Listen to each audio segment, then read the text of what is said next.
Quarta-feira. A volta da mula sem cabeça. O programa da manhã foi tirar leite no curral. Tonho tentou ensinar a todos como ordenhar uma vaca, mas somente Fernando conseguiu. Paulo tentou várias vezes e também acabou desistindo. Tonho explicou. Não basta apenas ter força nos dedos para espremer o úbere. Úbere? Que palavra mais feia! Interrompeu Francisco com cara de enjoo, fazendo com as mãos os gestos da ordenha. A vaca tem que sentir que está sendo tratada com confiança e respeito. Senão ela não solta o leite. O retireiro continuou a lição. Viram a facilidade com que Fernando pegou o jeito? E dirigindo-se a Fernando. Eta, menino, você é um retireiro nato. Ana tinha levado ao curral canecas, açúcar, canela e chocolate em pó, além de uma garrafa de café. O leite tirado na hora era espumante, e misturado com café e um pouquinho de chocolate em pó e canela, ficava uma delícia. O verdadeiro cappuccino caipira, comentou Paulo, tendo que explicar para o pessoal da fazenda que cappuccino era um café italiano, de máquina, com leite espumante por cima, polvilhado com canela ou chocolate em pó. Mas nem todos gostaram do leite tirado na hora. Rita nem quis provar, dizendo que o leite tinha cheiro de vaca forte demais. Paulo, Francisco e Fernando foram depois pescar na represa com tarrafa, uma espécie de rede de formato circular, que se atira aberta na superfície da água. Os 3 cachorros foram atrás. As meninas não quiseram ir. Luísa ficou com as mulheres da casa e com os gatos. E Rita disse que ia ficar por perto. Rita começou sua investigação, em segredo. Conversou com os empregados, fez perguntas como quem apenas puxa a conversa. Não, ninguém tinha ouvido nada de estranho na noite passada. Rita perguntou a Clara por que seu Juvencio, o marido de Dona Santa, não tomava as refeições com eles. Ela respondeu com surpresa e pasmo. Seu Juvencio? De que jeito se ele está morto? Morreu faz mais de 30 anos. A menina arregalou os olhos e emudeceu, pensativa. Depois do almoço, Paulo tirou uma soneca numa rede na varanda. E as crianças foram passear de carro de boi. Adoraram o barulho característico do carro, todo feito de madeira sólida. O ruído do atrito do eixo girando nos mancais de pau dava essa impressão de triste e lancinante lamento. Reim, reim, reim. Foram até o rio, onde o monjolo estava em pleno funcionamento, socando milho para fazer fubá. A água da bica enchia o coxo do monjolo, que, pesado, descia bruscamente. Embaixo, a água escorria do coxo, e o monjolo voltava a subir de novo, com força. Ao mesmo tempo descia à outra extremidade, e o socador, fixado nela, batia com força no pilão, esmagando o milho, produzindo o fubá.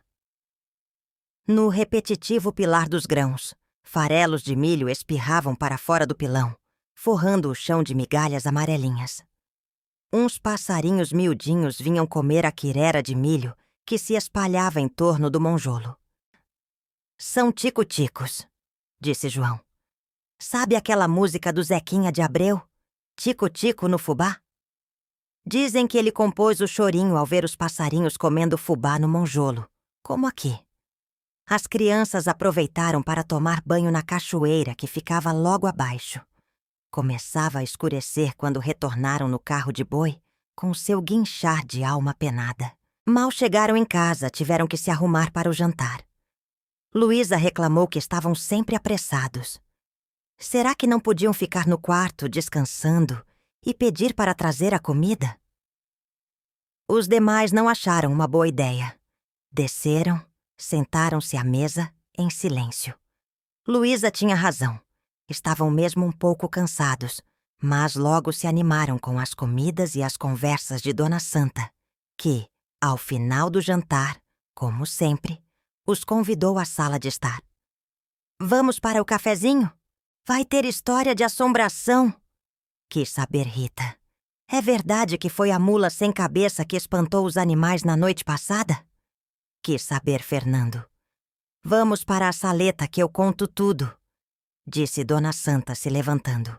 Depois do café com balinhas, ela disse: seguindo a deixa do Fernando, vou falar do retorno da mula sem cabeça, que, a meu ver, é uma bela história de amores proibidos. O doutor Paulo haverá de concordar comigo. Ela sorriu para ele, buscando sua cumplicidade, que ele não negou. Será que posso começar? Foi interrompida por Rita, que perguntou: seu Juvencio não vem hoje dizer para não contar a história? Ah, queridinha, como você é observadora. Quem sabe Juvencio ainda desce para dar boa noite a vocês, disse a dona da casa com um suspiro profundo. Ajeitou-se na poltrona e começou a narrar o caso que escolheu para aquela noite. Beatriz era uma pobre menina sem família que, por não ter com quem morar, acabou adotada por Padre Estevão, o cura do lugar, que as más línguas diziam ser seu verdadeiro pai. Foi morar com ele na casa paroquial, passou a ser sua sobrinha. Logo ela cresceu, virou moça formosa. Poderia ter se casado com algum rapaz da cidade, e eram tantos os que a cortejavam. Podia ter sido muito feliz, mas o destino reservava a Beatriz uma tragédia sem par. Beatriz gostou do Padre Estevão. Padre Estevão se apaixonou por Beatriz. Numa noite escura, entregaram-se um ao outro, numa união de pecado e perdição. Naquela noite, Beatriz teve um sono muito conturbado. Debateu-se ferozmente na cama, o corpo banhado de suor, os cabelos desgrenhados, a pele toda lanhada pelas unhas aguçadas de mãos insanas que se autoflagelavam. Parecia que Beatriz sonhava com o diabo. E não foi Santo Agostinho que disse que quem sonha com o diabo vira bicho? Beatriz arranhou com as unhas a pele toda, e debaixo da sua própria pele surgiu um monstro. Pois é, Beatriz sonhou com o diabo ou com o padre? E acordou transformada na mula sem cabeça. Era escuro ainda, e a mula sem cabeça saiu desabalada a galopar sem rumo certo pelo mundo afora. Seu zurrar soava como o som dos berrantes. Seus cascos tilintavam no chão, feitos cincerros, e línguas de fogo eram lançadas de suas ventas. Tentava fugir para longe do padre e de sua desgraça, mas nunca pôde se afastar muito do lugar. Ali moravam suas lembranças, e ali deveria pagar por seu pecado. A mula sem cabeça viveu desde então, assustando todo mundo. Aquele lugar tinha agora uma nova assombração. A mula sem cabeça surgia nas noites escuras, correndo desembestada pelos pastos, perdendo-se por estradas e descampados, a zurrar o trombetear barulhento dos berrantes, botando desbragadamente fogo pelas ventas, fazendo os cascos soarem no chão como cincerros. Os animais ficavam aterrorizados quando ela aparecia. Os cavalos arrebentavam as porteiras e fugiam em disparada. As vacas mugiam de dar dó e perdiam o leite. As galinhas emudeciam e deixavam de pôr ovos. Os cães uivavam enraivecidos e sumiam na estrada. Os gatos arrepiavam o pelo e bufavam para o nada. Os passarinhos não cantavam mais e abandonavam os ninhos. Quem quer que visse a mula sem cabeça galopando nas trevas, nunca mais seria o mesmo. As mulheres não sentiam mais a alegria de viver. Desinteressavam-se de seus maridos. Quase não nascia mais criança na região. Os homens deixavam de ter vontade de trabalhar e perdiam a fé em Deus. As namoradas eram esquecidas pelos namorados, temerosos de sair à noite até para noivar. Ninguém mais saía de casa depois do anoitecer. Mas a mula também vivia assustada e infeliz. Sentia, apavorada, o ódio de homens e mulheres. Padecia sob o peso do desprezo do mundo. Condenada à solidão sem trégua, vagava feito bicho assombrado que era. A mula sofria e amaldiçoava seu infortúnio e sua perdição. Mas ela confiava em uma verdade eterna, a de que, na luta do mal contra o bem sempre acaba vencedor. Tinha que voltar para o mundo do bem, voltar a ser a bela e feliz Beatriz, Só o padre podia trazê-la de volta. O amor do padre fora a perdição de Beatriz. Mas ainda assim, era ele quem podia desfazer o encanto. Sabia que ele tinha o poder da fé, conhecedor por dever de ofício dos ritos do exorcismo. Com fé e oração, um padre pode dominar até o diabo. Confiava que o padre poderia salvá-la, anular a magia, fazer o desencantamento, trazê-la de volta à vida humana, reintegrá-la no convívio das pessoas comuns. Numa noite em que Padre Estevão precisou sair a pé na estrada, sozinho, levando a unção dos enfermos a um moribundo, a mula sem cabeça se aproveitou da escuridão e surpreendeu o velho sacerdote numa curva do caminho. Protegida pela noite escura como breu, revelou-se ao velho e aterrorizado vigário. Sou Beatriz, não quero lhe fazer mal algum. O sobressalto do padre foi sem tamanho. Suas pernas fraquejaram, mas reconheceu a voz da moça que disse: sou a consequência maldita do nosso pecado. O padre tremeu. Ela continuou: estou cansada de vagar solitária por este mundo. E suplicou do fundo de sua alma: rogo que me cure com a água benta da matriz. Acreditava que o benzimento a livraria da maldição. O velho recompôs-se, enterneceu-se pelo monstro. E muito pesaroso disse a criatura: água benta não adianta neste caso. Explicou que para quebrar aquele encanto, teria que esconjurar o assombro 7 vezes durante 7 missas. Ele tinha verdadeira adoração pela moça, mas estava com medo de falhar no exorcismo e provocar uma desgraça ainda maior. Mas a mula Beatriz implorou por tudo que era mais sagrado, batendo os cascos feitos cencerros, zurrando o troar grave dos berrantes, soltando sinistramente fogo pelas ventas. A assombração desapareceu na noite escura, não sem antes ordenar ao padre: faça o que tem que ser feito. Entregando o destino de ambos nas mãos do Salvador, o velho cura tratou de oficiar o rito e libertar a sofredora. Aplicou o desencantamento que o caso requeria. A reza funcionou e fez a moça retornar à forma humana. A mula sem cabeça voltou a ser a moça bonita, risonha, amante da vida e cheia de esperanças de antes. Mas o padre não resistiu ao poder maligno das forças sobrenaturais liberadas pelo ritual, e morreu de um ataque fulminante do coração. Bem, Beatriz estava de volta à vida. Por não ter onde morar, ficou residindo na casa do finado padre, que afinal era seu tio, como o consideravam. Não demorou e chegou o substituto do vigário morto. Voltava da capital, padre recém-ordenado. O jovenzinho que um dia saíra dali para o seminário, enviado aos santos estudos por seu tio, o próprio Padre Estevão, que as más línguas cochichavam ser seu verdadeiro pai.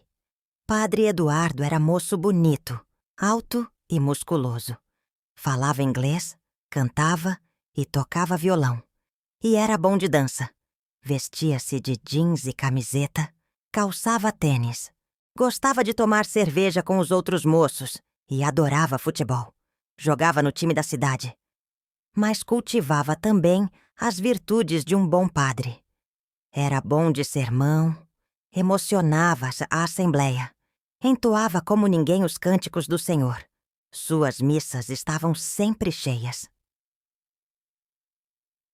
Com a chegada do padre novo, os que já não iam à igreja, de puro desalento, começaram de novo a frequentar as rezas e celebrações. O padre novo tinha carisma, um dom de liderança dado por Deus. Padre Eduardo foi morar na casa paroquial, a casa do velho padre falecido. Morava na mesma casa a moça Beatriz, conhecida como a sobrinha do vigário falecido. Sim, havia um parentesco entre eles.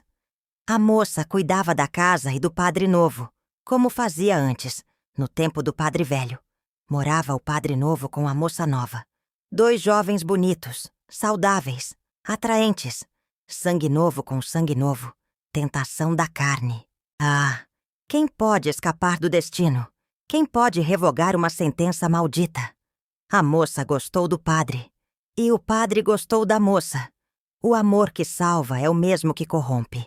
Numa fatídica noite escura, entregaram-se ao pecado e à perdição, pois foi nessa noite da união proibida que o vulto de um quadrúpede sem cabeça, soando os cascos no chão como cincerros, zurrando como o chamado triste do berrante, e botando fogo desvairadamente pelas ventas, deixou desabalado a casa paroquial. A mula sem cabeça, sim, era ela. Perdeu-se no horizonte das estradas e voltou a habitar a escuridão. Mal Dona Santa terminou a história. Antes mesmo que se fizesse algum comentário, uma tempestade desabou sobre a fazenda. Trovões, raios, rajadas de vento, chuvarada. Todo mundo estava assustado. As crianças correram para o pai, os cães se esconderam debaixo do sofá com o rabo entre as pernas. Os gatos se eriçaram ao estalar de um raio e sumiram da vista. Todos estavam com medo da fúria do céu. Temos para-raios na fazenda, Dr. Paulo. Não se preocupe. Vou providenciar um chá de melissa para acalmar as crianças. Logo, logo a tempestade vai embora. Paulo abraçou as crianças que não escondiam o medo e comentou: a natureza às vezes pode assustar mais que uma história assombrada. Mas, como disse Dona Santa, aqui estamos protegidos. Vamos nos acalmar. Tudo vai ficar bem. Foram para os quartos e logo Clara apareceu trazendo o chá. Não é que justamente na hora que caiu a tempestade chegaram novos hóspedes? Ela contou. Um casal com o filhinho. Eles vêm todos os anos. O menino é uma graça. Se chama Pedrinho. Clara ajudou Paulo a trocar as crianças menores e se retirou. De repente, a tempestade cessou. Paulo pôs os filhos na cama, beijou cada um e foi para seu quarto. Ninguém comentou nada sobre a história da mula sem cabeça. Pudera, com tantas emoções. Mas lembrar das palavras de Dona Santa sobre o prodígio dava um calafrio. Se dava. Estavam quase dormindo quando Fernando escutou o barulho dos cães, forçando a porta do quarto. Abriu a porta e acolheu os 3 cães, que se deitaram sob sua cama. Os gatos apareceram misteriosamente e se ajeitaram na cama de Luísa. Alguma coisa fez Francisco saltar do leito e abrir a janela. Maravilhou-se com o que viu e chamou os irmãos para compartilhar o espetáculo. O céu, de um azul profundo, estava coalhado de estrelas. Uma profusão faiscante de pontos luminosos que eles, crianças criadas na poluição da capital, nunca tinham visto. A visão era de beleza e calma. É, como diz o ditado, depois da tempestade vem a bonança, disse Paulo, que, chamado por Rita, juntou-se aos filhos à janela para testemunhar mais essa maravilha da natureza, como ele fez questão de se referir ao céu estrelado. O resto da noite foi tranquilo como a calmaria que venceu o temporal. A não ser pelos passos arrastados nos corredores e pelo choro desconsolado de mulher.